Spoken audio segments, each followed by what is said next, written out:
Do you have a favorite? Not meant to. But mostly the unloved ones. The unvisited ones. The cases that get dusty and ignored.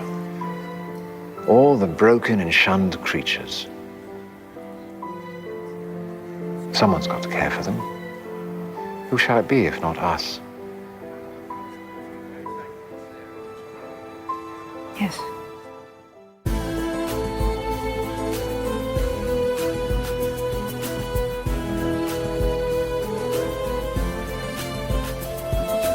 Welcome to Rune Soup, a weekly podcast about magic, culture, and the very best new and old ideas for living in this world. Coming to you from 43 degrees south on a small farm in deepest Tasmania. My name is Gordon, and I shall be your host. Bit of a delay in getting this one out the door. Yes, I was travelling, but I also wanted to make sure we timed this for immediately after the Glastonbury Occult Conference launch of Paul Weston's latest release, The Occult Battle of Britain. And so, without very much more ado, let's have another episode of the ever-popular Storytime with Paul. Paul Weston, the day has finally arrived. Welcome back. Yeah, Golden, yeah, it's been a while. I'd realised it was the anniversary of Jack Parsons' death last June was the last time I talked to you, yeah. Yeah, and what's today the 1 day anniversary of? Well, today I would say is part of an enormous great cycle of the last year of my decade as somebody in their 50s. I've got 3 books out in 1 year out ago. It's William Blake and the Glastonbury Gnosis, and now the Occult Battle of Britain. So I affirm that. I affirm all of that. Don't expect that from me every year.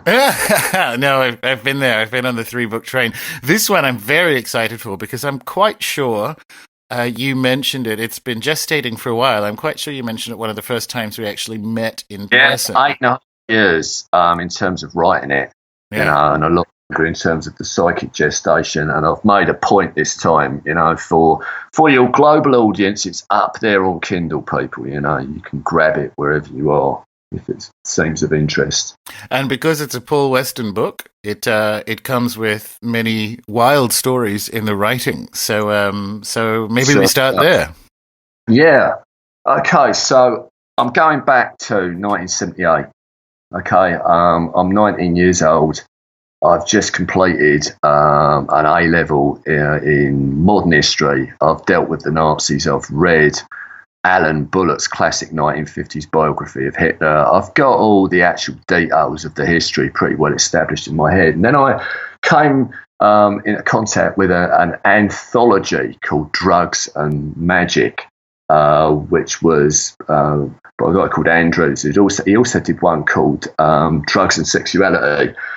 And in Drugs and Magic, there was a little extract from Spear of Destiny by Trevor Ravenscroft. You know, that most contentious of works that I do quite an ongoing critique of in my current book. But this little section was the bit where the wild claim that Hitler actually took mescaline during the formative years, during his period in Vienna before the First World War.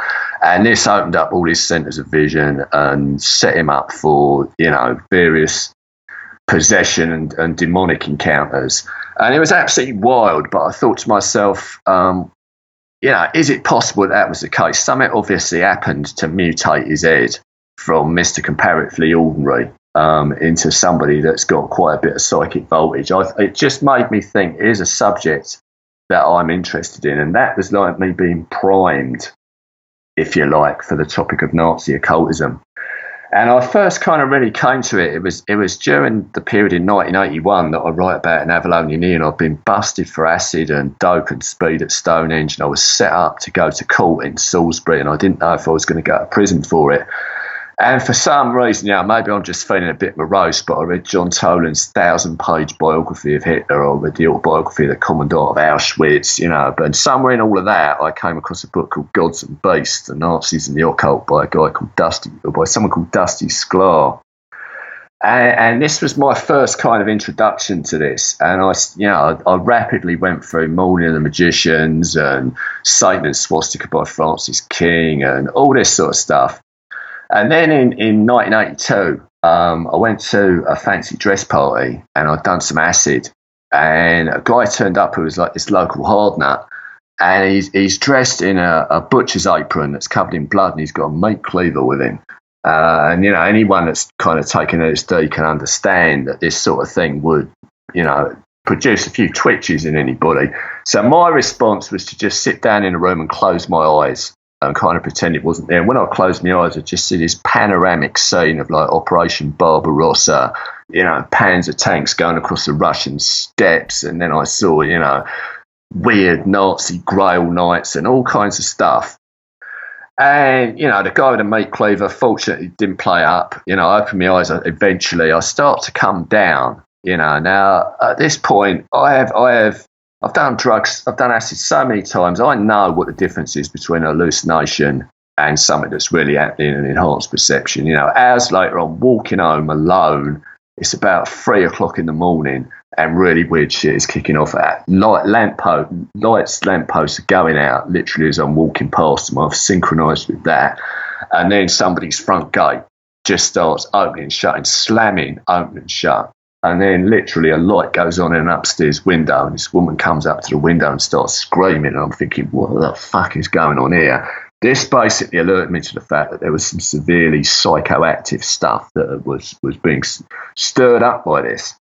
And so my interest in the Nazi occultism increased. And then I was doing a degree in the study of comparative religion. I tried this amazing blag. Would they let me do a dissertation on Nazi occultism? And they did. So, that's what I ended up doing in 1983, and I'm very chuffed that I've actually extracted a couple of paragraphs from that and put them verbatim into my Crowley book and also into the new one.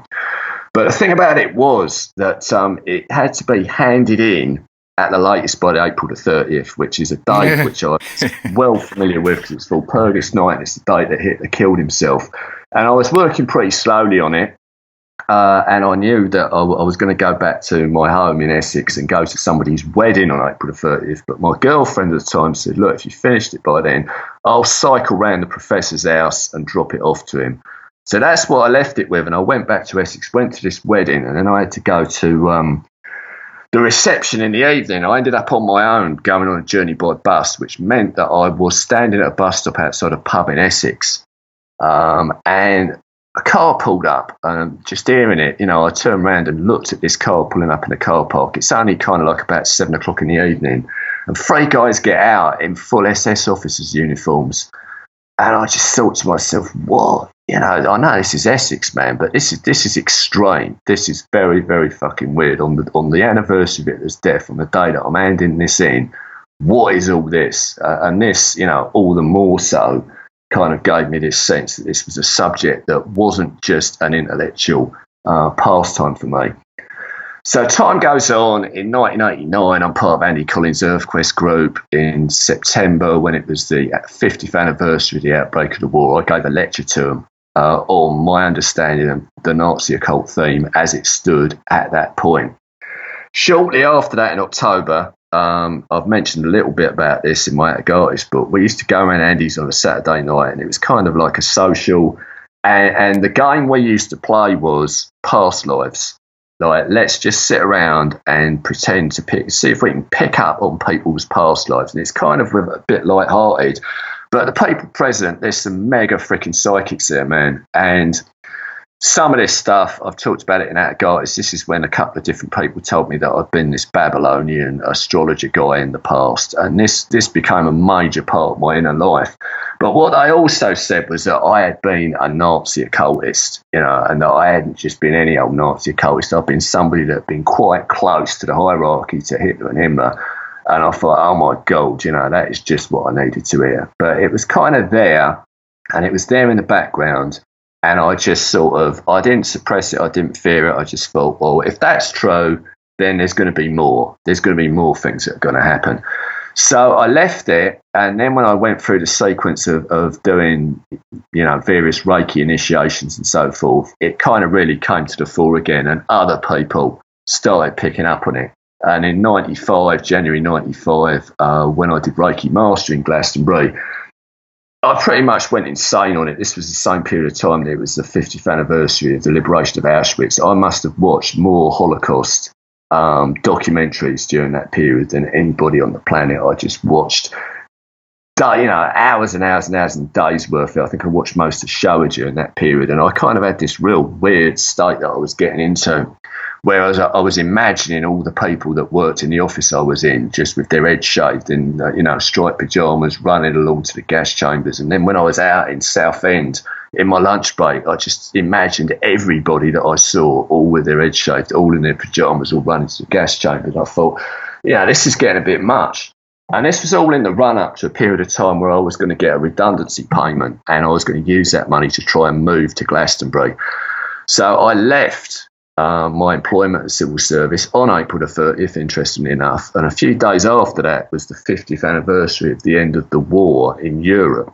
And that was going to be commemorated with a huge, great event in front of Buckingham Palace. And then in the evening, 2 minutes silence followed by the lighting of beacon fires all around the country, including Glastonbury Tour. And I was watching this on the TV, and Vera Lynn's on singing in front of Buckingham Palace. Fair enough, that's great. But then freaking Cliff Richard comes on singing congratulations to the Queen Mother, and it's like, for fuck's sake, Cliff Richard, what has he got to do with the Second World War? I turned the telly off in disgust. And I went into this weird space where I was thinking about how the Germans could easily have won and how many things that they could have done to have beaten us. And then I got kind of angry with myself and was just almost shouting, make it stop, make it stop. Now, at this point, I had a copy of Dion Fortune's Avalon of the Heart, which had, it was the edition that had a photograph of Glastonbury Tour by Janet and Colin Bald on the cover. And it was on the floor. Over the other side of the room, and this is no word of a lie. It was an overcast kind of afternoon, and suddenly a shaft of sunlight literally comes right through the window and hits the cover of that book and the image of Glastonbury Tour, and I instantly knew, instantly, what it was I had to do. During that 2 minute silence later on, before they lit the beacon fires, I'd ring up a bunch of people and we'd try and recreate as best we could the Dion Fortune wartime workings, where there are visualisations done of Arthur and Merlin and so on in Glastonbury Tour. This is pre-social media. I got probably about, half a dozen people were up for it. And it was very, very profoundly moving. Me in my flat in Southend, I was practically in tears doing it. And then I got the feedback. There was an ex-girlfriend of mine who was a fan of Mist of Avalon and was very visionary and psychic. She had no trouble doing a visionary journey inside Glastonbury Tour. And what she saw in there was Arthur Pendragon, but he wasn't, a staid Victorian gentleman. He was standing there stark bollock naked with a big stonking stiffy, and she actually grabs hold of the stiffy, and then there's like lightning just shooting all across the landscape, and the crops are going to thrive and sorted, and that was just fantastic to me. That just said, wow, this thing, as Dion Fortune thought at the time, it wasn't just for that particular period of time. It was something for the future, for the regeneration of, the mythic consciousness in what she termed a new age. So I felt I'd crossed the threshold there, and within literally a couple of weeks after that, I've moved to Glastonbury. And in the course of the summer, which was a brilliant summer in Britain, 1995, I got involved with a woman that was quite a bit younger than me. Her name has circulated here and there, but I've spoken to her quite recently, and times have changed. She's not happy to be named in this, but she was very psychic, very visionary. We had all kinds of fun and games together, and at the end of September, on the 29th, the feast of the Archangel Michael, we noted that there was an event occurring. This strange eccentric character called Father John, who'd got this tiny, tiny little group, the Coptic Celtic Church. It was about half a dozen people. He did these liturgies of these really obscure saints of the Celtic Church and stuff like that. And one of his associates had found a liturgy for a feast of the Archangel Michael that had not been used since the time of the Reformation. So there was going to be a do-up on the tour, and we thought, great, the weather was fantastic. I was waiting for my girlfriend in the field by the foot of the tour, and then suddenly I saw, coming along above the top level of the hedge, near where Dion Fortune used to live, this kind of gold crucifix on a pole. And it's like, she's carrying it, and it's like, this guy, Father John, his people are letting down. And we've got to carry all his clobber up on the tour, and I've got a box full of icons and holy water and incense and Bibles and all kinds of gubbins, and it's just me and her going up the tour with him. And then these people join them, and we have this whole thing. It goes on for ages, and I'm kissing Bibles, I'm kissing icons, we're praying, yay, Archangel Michael. It was an absolute corker, Glastonbury classic. And we go home, and later that night, we've gone to bed and it's about midnight, and my girlfriend says, I've just seen this vision of something that I've been seeing periodically, all year since before I moved to Glastonbury. It's like this triangular castle. And I thought, oh no, I know what this is. So I said, all right, okay. What else do you see? And then it goes into overdrive, and she sees herself. She says, there's a crypt in this place. I said, yeah, okay. And she sees herself naked in this crypt, writhing about in some weird semi-orgasmic trance-like state with all kinds of like ectoplasmic stuff coming out of her. And there's a circle of guys round her in robes, of whom she says, she knows, I haven't got the same face, but I'm one of them. And there's these entities that are like the fish beings off the old puppet series Stingray hanging about. And I'm thinking, you've got to be fucking kidding me. But this kicked off a whole process. Now, I don't know, I don't believe that stuff like that really did happen in Wavelsburg. There are layers and layers of things going on here. But we had a whole past life saga that me and her had known each other, that I was in Wavelsburg and so on and so forth. We'd be watching the TV, it'd be some documentary about, I don't know, the Berlin Olympics, and you'd see Hitler sitting up in the audience, when he rose up, and she would suddenly, the whole room would dissolve, and she would suddenly be sitting in the Olympic Stadium 2 rows behind Hitler, with the vividity of as if it was really happening. This was going on for ages. And on Dion Fortune's birthday that year, December the 6th, 1995, I did a whole lecture in Glastonbury called War in Heaven. Glastonbury's full of occult gossip. There are people who will just say, oh, so-and-so, he's dodgy, he's an Illuminati, he's dark, he's satanic. I just thought, okay, I'll give you this as a gift, you gossipers, to show how much I really give a shit about this. I told the whole story of this. And the thing that was important was that it was only after affirming the Archangel Michael, it was only after kissing Bibles, kissing icons, praying to Archangel Michael, giving JC a big yo. It was only after that this stuff emerged, and it was like there had to be a policy statement made this time round of where we were at. And then all of this stuff was able to transmute itself, to come out, to work its way through the tubes. And although it was incredibly freaky and disturbing, I was never frightened of it. I never attempted to suppress it. I never attempted to pretend that it wasn't happening. I didn't think about it obsessively, but as it arose, I engaged with it. And the next year, 96, I was working in this factory, and I was thinking about the wartime workings. The visualizations that were done, ended up with broadly Kabbalistic symbolism that included some of the Sephiroth of the Tree of Life. You had Jesus Christ up in Kephar, you had the Virgin Mary down in Yesod, and then Arthur and Merlin are in Geber and Hesed, respectively. I started getting imagery that fitted the other Sephiroth as well, and I developed what I called my Glastonbury Kabbalah, which I wrote about. It was published in Glastonbury's Avalon magazine in 1997, and then it features in my first book, Mysterium Artorius, back in 2007. And, I did, in 1996, on Dion Fortune's birthday, I did a full visualisation public event involving all of this stuff, and it went down a flipping tree. It went down a tree. Now, it was in 2010, which was the 70th anniversary of the big events of 1940, that I suddenly got the inspiration for September the 15th, which is the date considered to be Battle of Britain Day, the day which was the turning point that is commemorated in Britain as the big day for that I try this again. So I got a whole... in those days, Trevor and Liz of Cat and Cauldron Witchcraft Shop had a premises in Glastonbury called the Grail Centre, and we did it in there. I advertised it in public, and it went down a tree. It went down an absolute tree, and people were really buzzing with it. And it was at that point that I thought, hang on a moment, maybe I should write this up as a book. And that was when it first started to happen. And at that point, and even up until quite recently, I had thought that I would put some of this personal stuff in there. But when it got to the point that I got about 400 pages just of historical material, I realised it would topple the balance of it completely and it would not be appropriate. So I left all of that out, but that's the roots of it, and also the phases of it have involved all kinds of turbulence in my personal life that I won't go into, but it's unquestionably carrying a lot of psychoactive voltage, so that's the roots of it.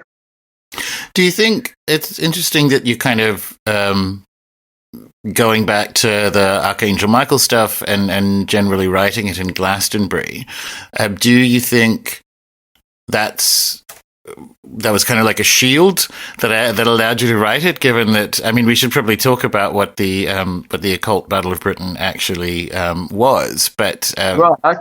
All right. Well, let's run that in then, because this is also an important part of the centre of gravity of the whole work. So, in 1940, Dion Fortune decided to democratise magic and not be concerned with whether people were initiated into particular grades in Golden Dawn temples and so forth.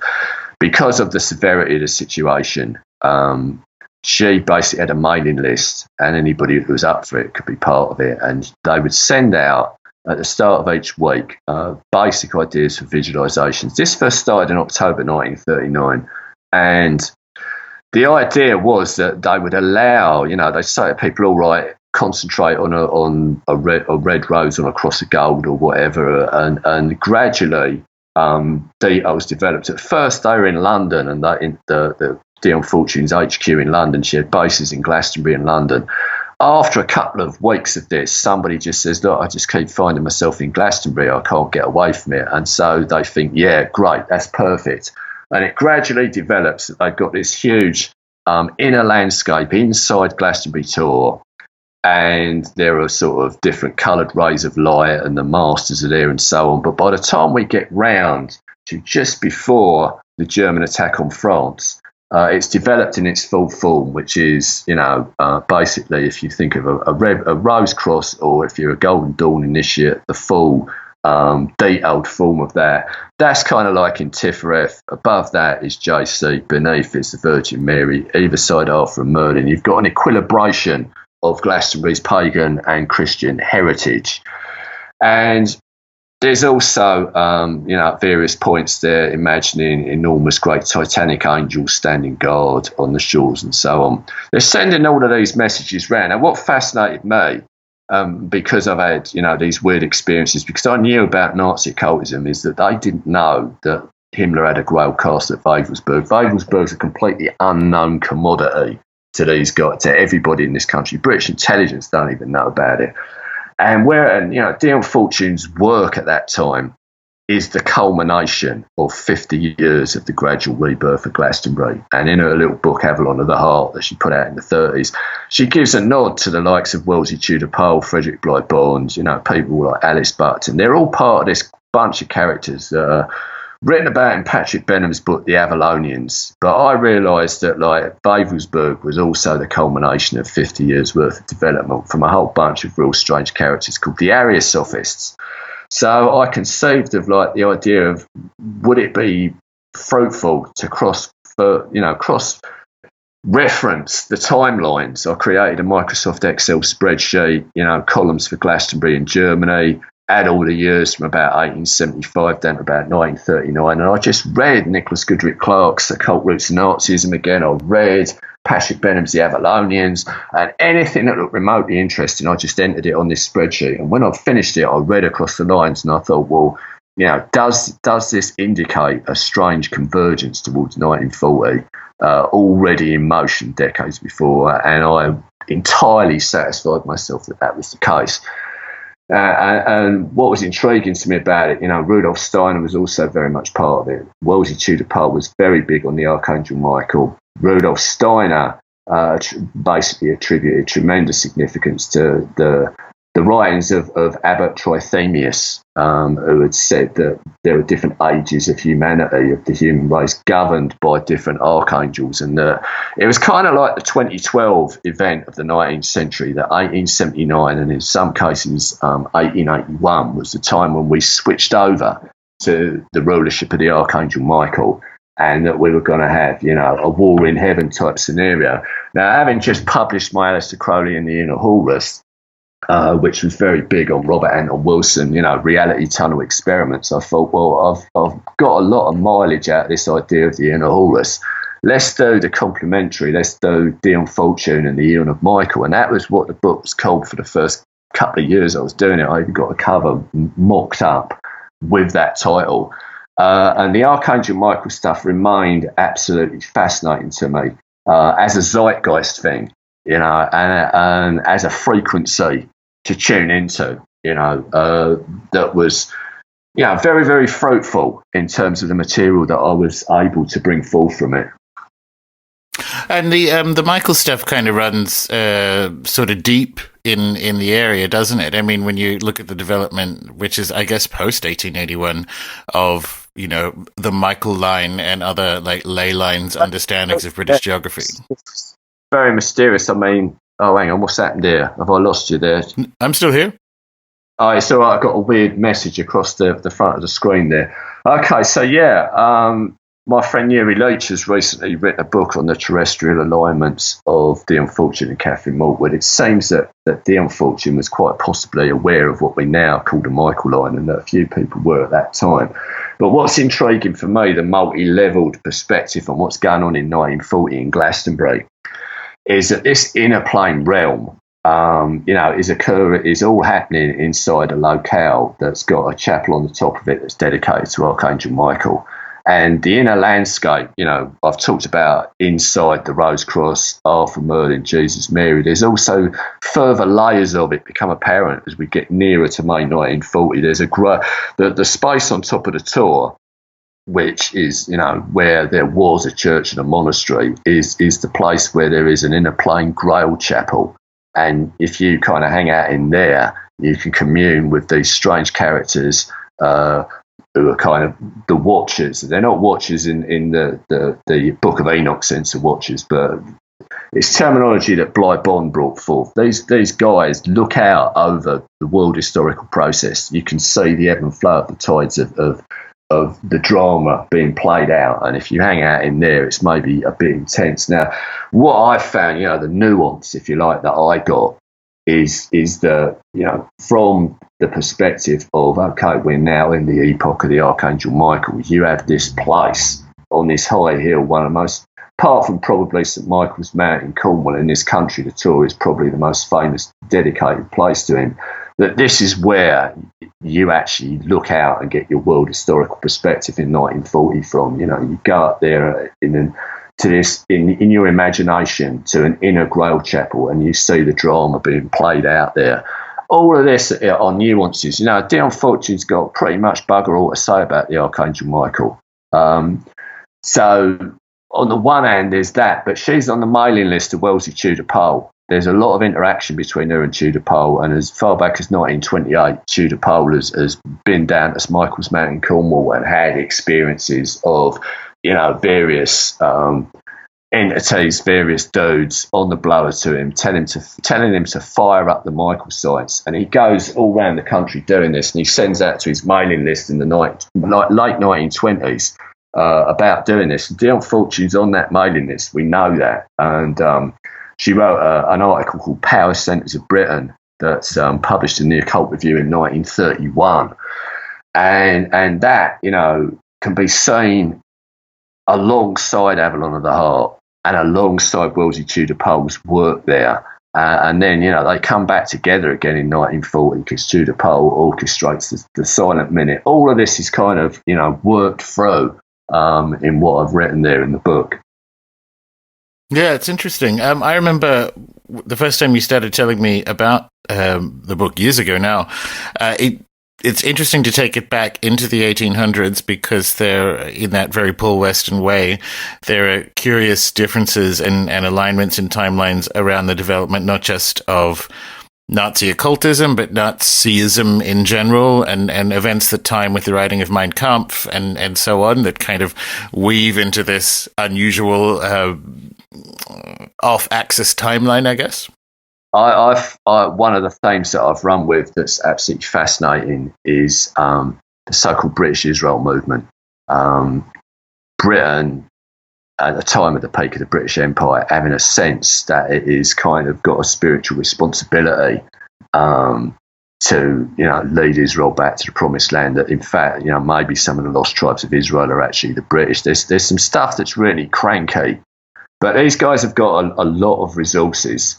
It's very interesting that Wellesley Tudor Pole finds himself, this is a guy that's been in the national newspapers at the age of 23 for supposedly finding a holy grail in Glastonbury. This is a guy who, when the First World War breaks out, is doing kind of semi-spiritualistic work with dead soldiers, and he writes a whole book about that. So he's talking to dead people, but he ends up as an intelligence officer out in the area of Jerusalem and so on, and working with the likes of General Allenby, absolutely top of the range. After the war and the Balfour Declaration, he's literally one of the people that is there letting the earliest Jewish settlers in to Palestine. He's literally hanging out with people like Chaim Weitzman and Israel CF, people that are going to be very important in the state of Israel when it first comes. He's right on the threshold there. And further on down the line, the mysterious Ronald Hoover is a guy who ends up on some kind of intelligence mission in Jerusalem in 1934. There's a whole, there's an enormous amount of gaps in the information we've got about him, but somehow or another he's put up in the most lavish hotel in Jerusalem for an entire year. He's clearly been set up by intelligence agencies, but he's also working with the mythology of Joseph Arimathea. There's a Church of the Holy Sepulchre and so forth. There's a whole complex of stuff where Christ is supposed to have been buried, but there's a rival site, the so-called Garden Tomb, that got quite famous in the late 19th century. People like General Gordon the cartoon, really raved about it, and it was considered to be a place of tremendous significance. And there was some weird artefact that this British Essene group had got that they believed had actually been originally owned by Melchizedek and had been passed on to John the Baptist and Jesus. And they gave it to Ronald Hoover to take back to Jerusalem and bury in the garden of the Garden Tomb. And it's all kinds of mystical intrigue. And they believed at that point that they were going to be binding Apollyon, who's like, hardcore spirit of war and disruption in the Book of Revelation. This is 1934, and Hoover's talking about, he's used Great Pyramid prophecies, he's used all sorts of weird Kabbalistic astrology to talk about, the point where we're crossing the abyss of Apollyon is in September 1939. So that's pretty spooky shit for a start off. And Hoover's like top man in the British Israelites. There is a kind of weird sense of alongside the German Aryan Christianity and the whole Aryan thing and the hostility towards the Jews, that there is on the British side all this going on. And we've got a kind of weird thing with the Glastonbury Saints and people around the so-called crucifixion. The Germans are bigging up the Holy Roman Empire regalia, in particular the notorious Spear of Destiny, and the saint associated with that is Longinus, and his feast day is March the 15th. Well, our boy Joseph Arimathea, who's also associated with the crucifixion and the collecting of Christ's blood, his feast day is the 17th of March. And one of the things I discovered, Ravenscroft missed this, but when the Nazis came into Vienna in 1938, it seems kind of random because there are events that pushed their hand. I think the Austrians are going to have a referendum about whether they wanted Anschluss, and the Germans decided to preempt them, and they came in on the 12th. But the day that Hitler enters Vienna and essentially potentially takes control of the Spear of Destiny, it's the 15th of March.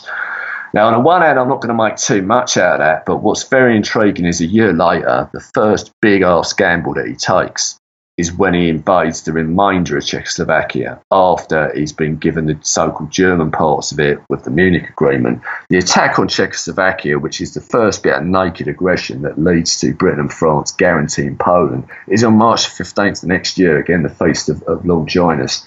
And I'm really indebted to a book called Hitler's Holy Relics by a guy called Sidney Kirkpatrick, which goes into a tremendous amount of detail about how one of the monuments men, a guy called Walter Horn, was tasked basically with finding the Holy Roman Empire regalia after some of it had gone missing in Nuremberg. The spear didn't, but what you've got in this book is a tremendous amount of real, actual detail of the extent to which the Nazi hierarchy were interested in the spear. So you've got all of this kind of played off. You've got this weird British Israelite thing. You know, when the British take Jerusalem in 1917, it's kind of considered to be almost like a biblical event. You know, it's all part of Britain's spiritual role in the world. I mean, now, you know, everything's gone to shit and it looks completely different, but it's part of the mindset that's there in the 1930s. You know, both sides think they've got God on their side, but we've got this whole very, very strong, British Israel, Judaic thing, and in between the wars is the peak of the time of the dissemination of the story that the young Jesus actually came to Glastonbury. You know, you can't trace it back much. The first time you get it mentioned for sure in Glastonbury is 1920. There were stories that could be traced to the very, very end of the 19th century of Jesus maybe being in Cornwall. All of that is coming out at the same time that this weird Aryan Christ idea is being formulated in Germany. So these are all parts of the parallels that I worked through during that period of time that I found to be endlessly fruitful. Were people on the British side aware of, or rather when were they aware of the kind of, if magical or mythic interests? For instance, I was unaware that the Czechoslovakian aggression happened on the feast day of Longinus. That's interesting given the purported possession of the spear. Very interesting, yeah. I mean, I don't want to lay too much on it. It's certainly the case that the British knew that the Nazis were working with mythic archetypes, that they're working, that there are probably occultists amongst them. But in the published Dion Fortune letters, it's clear that there's not a lot of detail. You know, the fact that Himmler's got a goddamn Grail castle seems to be an unknown commodity. It seems that even British intelligence don't know about this. And, the presentation that I gave to the Occult Conference yesterday was Dion Fortune and Carl Maria Villiger, the War of the Atlantean Magicians. Villiger is like one French book called Himmler's Rasputin. He's the guy that really sets the style template for Wavelsberg. But I really don't think that Dion Fortune ever knew anything about him. And I don't think he knew anything about her either. And yet, as I point out in the book, they are convergent lines. It's very, very strange what happens there. It's like Wavelsberg is set up with lavish resources to be this powered up magical engine. But it never quite works out. The round table that you hear about there actually never happened. It was never built. They got the chairs in, but they never completed it. The Holy Roman Empire regalia are stashed in a bunker before the Battle of Britain has even started. Villiger is an alcoholic and a bit of a crazy arse. He's got some enemies in the SS. He's pensioned off on August the 28th, 1939. Now, this is like just a couple of days before it all kicks off. And, on this side of the fence, Dion Fortune and company, they're the Chalice Orchard Club. They're just a bunch of like middle-aged and elderly people who are, slinging their hammocks between the trees in Chalice Orchard and chilling and thinking about Glastonbury. It's kind of almost, this is the way I started my lecture yesterday.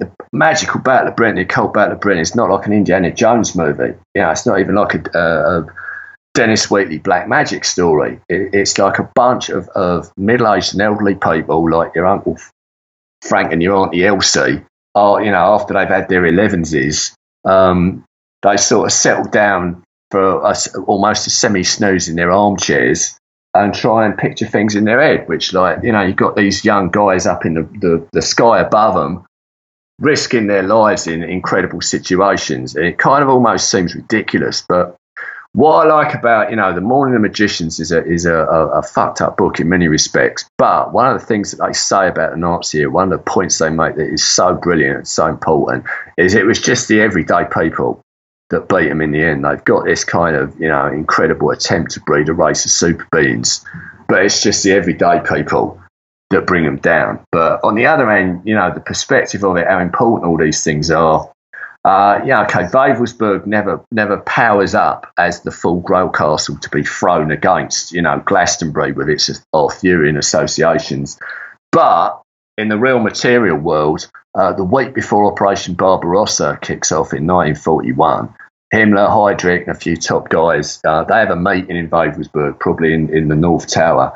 And we know enough about this meeting that they have written off 20 to 30 million casualties. They're perfectly happy that, whether it's starvation or whether it's military action, that amount of civilian casualties in Operation Barbarossa is likely and acceptable. And really, it's the Russians who bear the brunt of the war against the Nazis. There's a whole bunch of extremely grim stuff there. But from the point of view of what could have happened, they could have come over here in 1940. A lot of things would have been different. We had a moment of pristine purity there, but it becomes distorted. I've got a concluding section, which is just a series of little vignettes of, Into the Abyss, where the purity of those intentions gets massively distorted.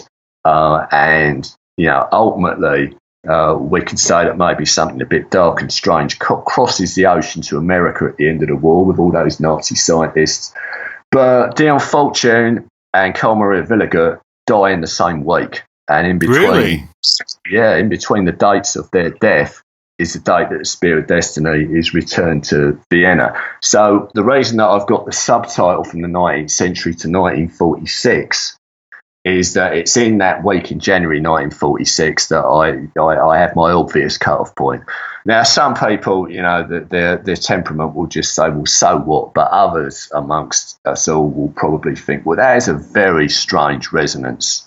Yeah, it is. It almost feels like, because you can situate it in even a slightly longer, just normal historical timeline of the sort of Central European / would become German interest in broadly theosophical topics and the British. So when you're talking about Atlantean magicians, there's also Tibet and masters and the kind of extraction of what their version of Indian wisdom and so on is back into Europe. I've started off with a section on from the Himalayas to Glastonbury in Germany. Yeah, and it is real weird that German Atlantology is a real big deal in the 1930s. And, in 1930, a guy called Alfred Rosenberg wrote The Myth of the 20th Century. He's a very important early Nazi. He's got the dubious distinction of having introduced the protocols of the Elders of Zion to the early Nazis around about 1919. And his book, which is absolutely enormous, it sold 1 million copies, but it was famous for being incredibly boring. But it's got a huge presentation of Atlantis as source of the Aryan master race and how they've, then travelled out from that northerly. It's more of an Arctic Atlantis. And they disperse around the world and they end up in Palestine, and this is all leading into, how you rationalise that, in fact, Jesus wasn't Jewish really, but he was Aryan and so on and so forth. But you've got this massive amount of Atlantology right at the very heart of the Nazi hierarchy. And that's only part of it, the Ahnenerbe, one of the founder members of the Ahnenerbe, a guy called Hermann Wove, he's very interesting because his version of Atlantology is that the Atlanteans were actually matriarchal and that they were governed by a really powered up, psychically vibing bunch of priestesses. And amazingly, he manages to sort of push this. He knows Himmler, he knows Villiger, and he's one of the founder members of the Ahnenerbe. But then in 1936, during the Nuremberg rallies, which weren't just, one endless stadium gig, there was all sorts of stuff that went on for about, a whole week. Hitler specifically mentions this theory and says, no way were the Aryans matriarchal. So Worth's out of a job from that point on, obviously. But the fact that you've even got, those kind of ideas. Dion Fortune's on the other side of the fence. And she's, from her childhood, had experiences of dreams and memories of Atlantis, and particularly from the point of in the First World War, where she has a visionary dream where she's in the Theosophical Society Library in London, and the wall kind of opens up. She meets Count Saint Germain and Jesus, and from that point on, for ages, she's going through all these visionary experiences where she's recovering her memories of Atlantis, and the whole of the meta structure behind the inner light has got these kind of Atlantean details and undertones. And in Avalon of the Heart in 1934, she writes a chapter called Avalon Atlantis, where she says, was the terraced form of Glastonbury Tor based on a prototype Atlantean temple, and she has this idea that from Merlin and Morgan are initiatory titles that go back to Atlantis. And then she powers up by writing the Sea Priestess and Moon Magic, or starts Moon Magic anyway, in the late 30s, where she really identifies with this Morgan archetype. And she talks about the Atlantean stuff a lot in Sea Priestess. Now, part of the whole nuance of the time, the Glastonbury of the time, is that right at the beginning of the whole thing, this guy, John Goodchild, has buried the blue glass bowl. I'm not going to say too much about that. What's important to hear is that he has these theories that there's a high culture in Ireland that becomes the light of the West, and the Queen is a representative, a priestess of a divine goddess, and one of the forms of that goddess is the Morrigan, the battle goddess.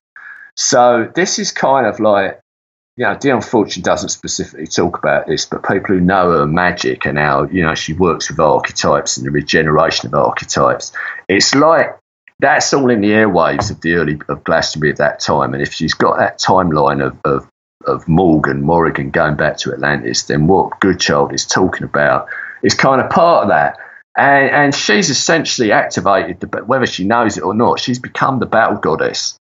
She's within the realm of a sacred space that she has configured on one level as an Atlantean temple. And she does she does mention Merlin as an Atlantean initiate in the wartime letters. She's powered up as the battle goddess. It's like she's kind of applied for a job that she didn't even realise she was applying for, and it's been taken, at face value. And it's that prevails. Now, they don't come into an obvious tussle. There's, like I say, it's not like an Indiana Jones film. It's not like a Dennis Wheatley. It's not like the Devil Rides Out. But there are just all these kind of nuances. And the fascinating thing is that even while the Battle of Britain is still raging, she's just relaxing and saying, we're all right now, and that what we're doing now is all about the regeneration of these archetypes and this mythology for what she was calling the New Age. And sometimes she even calls it the New Eon, which is very interesting. My own experiences, which I mentioned at the start, when I recreated those workings, and, Arthur takes on this very powerful primal form, showed me that on that level she was right. So the Occult Battle of Britain, there are things about it. It's not all tied up in a pretty pink bow. There is the descent into the abyss, but that 1940 moment and that imagery and those ideas do remain pristine, and there just is something that permanently resonates about it. And it's very, very strange, the process whereby I have been guided to make these comparisons between the Ariosophists and the Avalonians. I don't know if anybody else, no one else that I'm aware of has quite done that in that way. And there's no getting away from the fact that it was some pretty damn strange experiences that set me off on that. But they're not in the book, and I have the work, stands in its own right in terms of the interest of the historical and spiritual drama and what happens when you put these pieces together in that way. Because I've tried almost all the way through. I follow a chronological timeline. Here and there I jump about, but the power of the narrative is carried, in my opinion, by discovering what's happening pretty much simultaneously. And it is, I'm aware of the contrivance. I'm putting just Glastonbury against the whole of Germany, and a number of these characters are Austrians. But the fact is, Wellesley Tudor Pole was very well connected. He's right there in the First World War with the likes of General Allenby, and he gets this silent minute meditation sorted out in late 1940.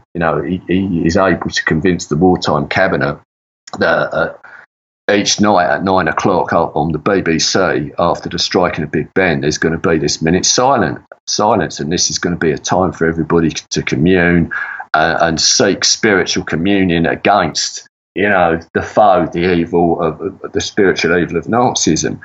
And that's a big deal. Paul was a heavy hitter, and you combine this with what The Unfortunate's done as well.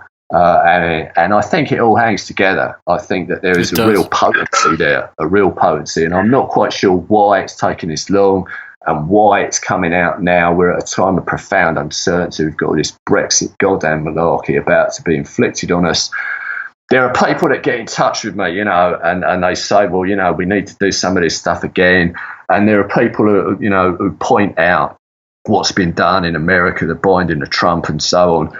If you look at The Unfortunate's letters, and I've quoted this stuff very, very emphatically in my book, she absolutely resisted any attempt to try and actually take on Hitler himself. She really resisted this, that this was not how the game was going to be played. This was not how it was all about.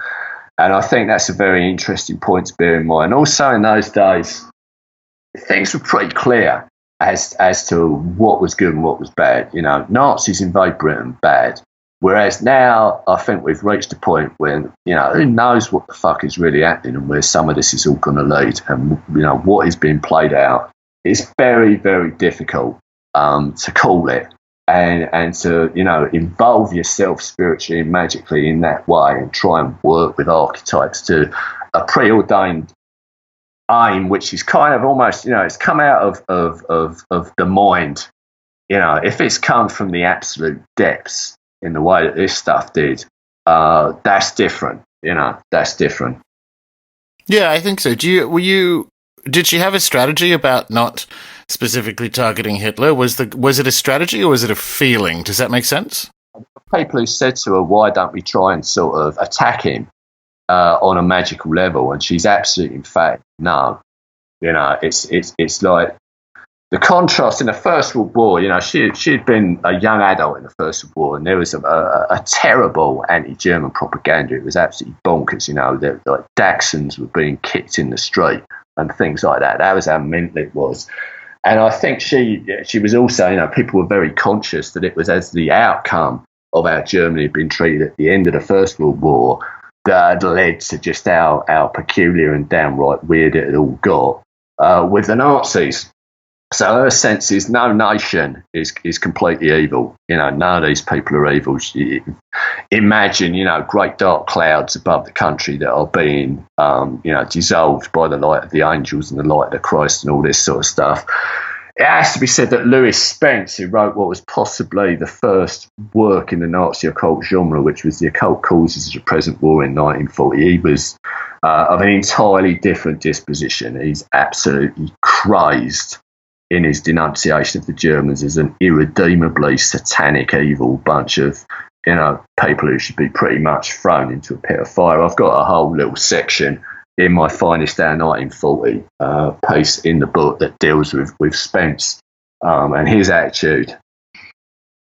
It's my impression going over the material is it's kind of fascinating, and it reminds me in a weird way of Dr. Becker Tana's thesis around, Tolkien and Jung and the Red Book and so on, where the Occult Battle of Britain, it seems like that two of the main characters that you're describing here who die in the same week, bookending the return of the Spear of Destiny, are actually involved, as you say, in a battle in the Imaginal that they don't even really know, that they're not fully conscious of the extent of it. There's no way that from the point of view of the deeper dream of what was being played out there, that Fortune and Vinegar are not part of the same drama, and the fact that the Spear's there as well. I doubt, I'm not aware that The Unfortunate would have had any kind of knowledge of all of the things that are going on around the Spear. So do you think, and it's a hot take, right? You can't really prove this with documents, but it just sort of occurred to me, if I'm trying to situate this in a similar thesis to Dr. Becker Tanas, which is that many of the principal players are not entirely aware of the game that they're playing because it's playing out in the imaginal. Do you think that Diane Fortune's resistance to specifically targeting Hitler with magic is because it emerged from that kind of unconscious awareness that her true battlefield is the imaginal, is this kind of battle over the content that has and the narratives and the archetypes that were being grappled with between sort of Central Europe and Britain? I think she's very, clear in her sense of what she's dealing with in an archetypal magical realm. The likes of Arthur and Merlin and so forth are part of some kind of collective consciousnness of a nation, and that she's working on that level. And these things do follow through into the material realm, but there's a sense of what they might call in Kabbalistic magic confusing the planes, that these dramas need to be resolved on that higher level in that archetypal realm, and then something follows through into Malkuth, into the earthly realm, into everyday life. And that's where the real action is indeed. She has her own terminology for it, but we can easily accept that as the imaginal realm. You've used the word pristine a couple of times in reference to the actual techniques that were, or the visualization exercises and so on that were done in 1940. So, we know the outcome of the war, kind of. Did she win? Well, she won in as much as Britain was not invaded, and the archetypes of Arthur and Merlin and so forth, have been reactivated endlessly in the modern world. In terms of her conscious awareness, there are many things about some of these people that seem very old-fashioned and not conducive to our current mentality. Diane Fortune was really big on the British Empire. She certainly would have considered it to be a terrible thing and a major shock that the whole thing pretty much dissolves. But I've gone into some of the history there that was going on in 1940. Some of the stuff that's been covered by Lynn Picknett and Clive Prince and co. in Friendly Fire. The Americans helped us out before they got involved in the war, but the small print in the deal was fierce. And there's no question that President Roosevelt wanted to see the old colonial powers, Britain and France, run down. And Winston Churchill pretty much knew that the price of resisting the Nazis was going to be the end of the British Empire. And however much it grieved him, he considered that a price worth paying to resist what, was taken as evil. And I make, a point that when Britain declared war on Germany, it wasn't initially because of the sense that, the Nazis are racist, that they're evil, the things about all this is known about them, but the real issue is the old chestnut, the balance of power. Yes, exactly. If Germany attains its goals in Eastern Europe, then they're going to, outbalance France and Britain. That's the initial thing. But once it's seen how they're conducting themselves in Poland, the way they're treating the Polish population from the moment they enter the country, there's this horror, there's this revulsion, and there is this sense that you're confronting a terrible evil. And in that, some of the mythology of the First World War, the angels of Mons, the sense that we're involved in a spiritual struggle starts to come back in again. On the one hand, we won, but the price paid by the Russians is absolutely catastrophic. The way the war in Europe ended is very flippin' mysterious. There's just all kinds of machinations going down there. It does seem the Americans we could have, the Western Allies could have got to Berlin before the Russians. They could have done. They could have got to Vienna before the Russians. This was allowed to happen. And quite what that's all about is very, very strange. And looking at where Roosevelt was at and his attitude to the balance of power, he was quite happy for just America and Russia to be left standing at the end of it all. I meant specifically with the archetypes. They're live, right? And that means they're actually complex and in many respects dangerous because they were activated and weaponized in defense of Britain. But these archetypes now, you mentioned Brexit and so on, these archetypes now do sit uneasily on both sides when it comes to things like Nazism. Or nationalism, I guess is a better way of saying that, and ethno-nationalism. That's why it's good that we've given, the unfortunate major outing over the weekend in the conference, independently of what I've been all about, and that kind of sense of the Avalon of the heart.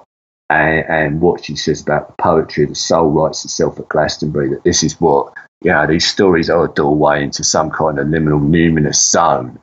And, we approach them in a safer way, if you like, a more appropriate way, a way that isn't fraught with peril. And later in the year, I think that I set off with some friends of mine at William Blake Festival in Glastonbury last summertime. We've got the 50th anniversary of Woodstock coming up this year, and we're going to be doing an event that we're going to call Blakestock. And it's like Blake's mystical nationalism is a far more kind of appropriate thing to bring in, and you combine that, with all of with the Avalon of the heart mentality, and you can kind of affirm, the land, the culture, the continuity, but in a way that hasn't got all of the jingoism and so forth. And it's interesting that back in 1916, Blake's words were kind of that become known as Jerusalem, were set to music, as part of a spiritual fight for right that had been initiated at the time. And Hubert Parry, who set the whole thing to music, he became quite disillusioned with the jingoism of the time, but he ultimately gave it over to a branch of suffragettes to use for an anthem for women's suffrage. So the tension that's there's kind of tensions in this kind of mystical nationalism, if you like, that were there right from the word go. They were there in 1916, and they were kind of transmuted, and something better came of them. But it keeps on coming round in cycles, and that's why it's great to be aware of history. Yeah, and it's what's come before, because you can spot some of these things stirring. If you go, oh, here we go again. This is more of that. Well, look, this is how they dealt with it then, so maybe that's a good inspiration to help us deal with it now. It's funny, isn't it? Like Avalon of the Heart, when you hear someone say that, at first it sounds small and insular and sort of Jane Austen-esque, but actually it's a warning. It's a warning that you approach these things in that interior manner rather than, externalize them and get all blood and soil. And you don't forget, the finer sensibilities of that you're on a pilgrim path of the soul when you come towards these legends and this mythology. And even if they're going to be powerful and disruptive and inspire you to go out and physically do things, remember what's at the heart of these stories and the code of conduct and so on. That was it was brought out in the Middle Ages for good reasons. People who were guardians of higher culture, I think, had a sense of how to play the game with all of these stories. That's very true. That's very true. Well, I think that's a really good place to end the story of the book and a bit about the content with that, I guess, motif of a pilgrimage, which is dangerous and fruitful, and kind of what we do here. But so, Paul, tell us, where you mentioned the Kindle thing. Where can people get various kinds of the book, and where can they find out more about yourself? If you're in the UK. It's on Amazon as an actual paperback directly from me. I'm the only person selling it on Amazon. Obviously, if you're in Glastonbury, you can get it from the usual shops in town, but Amazon UK. But I've made sure this time, because I want people all around the world. I hear people get in touch with me and say, where can we get hold of your books in the States? It's on Kindle, so it's available flipping everywhere, mate. Awesome. And of course, this will all be in the show notes for people listening. And what else in between now and Blakestock? You just got a book out. You're going to have a rest? You got anything else coming up? What I'm hoping to do is I want to get now my entire back catalogue on Kindle. Excellent. I think I'm probably going to enter back into Aleister Crowley and the Inner Horus within the next couple of weeks, with a view to getting that up also on Kindle pretty soon, because that is my most successful book. And yeah, even though after nearly 10 years, there's a few things I change, clearly, I'm still very happy about it. You know, look, it's a wild ride. That's if people haven't read that, that's all that sort of synchromystic psychic questing. It's great. Oh, I'm going to work on that, but hopefully I'll get the whole lot of them, particularly out of Gartis, because I only did 150 of them. I sold them out quite quickly, and it's a book that I'm very, very fond of. You know, I got that out a year ago. I think there's a lot of people around the world that would potentially appreciate that. So I'm going to be working to get that one out on Kindle fairly soon. But in order to do it, I'm reading through all these things again. There are typos in there. This is my opportunity to tidy them up a little bit. And it's just, just the fact that I'm making the psychic connection again with all of that stuff that's in there is going to be good for me, because I've got a landmark birthday coming up. I'm 60 in April. So it's like great to finish the decade, which has been totally given over to writing, with that recapitulation of everything. Splendid. Well, all right. Well, this stuff and your website and all that kind of information is, of course, in the show notes. But congratulations on the book, sir. This is a wild ride. It has indeed been a wild ride, and I'm going to be interested to see, what happens now.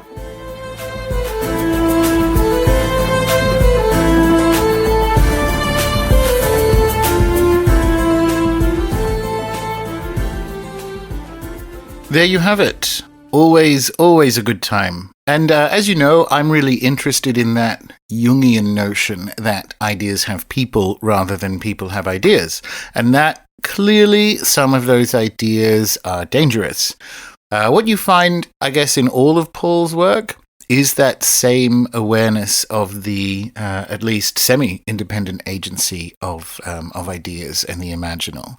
And particularly when it comes to a fraught topic like Nazi occultism or the general use of magic in World War II, let's just say lesser minds have had a crack at it before Paul did. For my money, this book's thesis is a much better baseline understanding upon which you can begin to fold in some of the more physical or at least observed uses of occultism in, say, the wider story of World War II, which are undoubtedly there. Hessian astrology, the Spear of Destiny, which we mentioned, the London controlling section, and so on. So check out the show notes for more from Paul, as well as links to get the book. One final note, because this is actually last Thursday's episode, this will in fact be a 2-episode week. So check back in on proper podcast Thursday, by which point we should be almost all caught up. Until next time.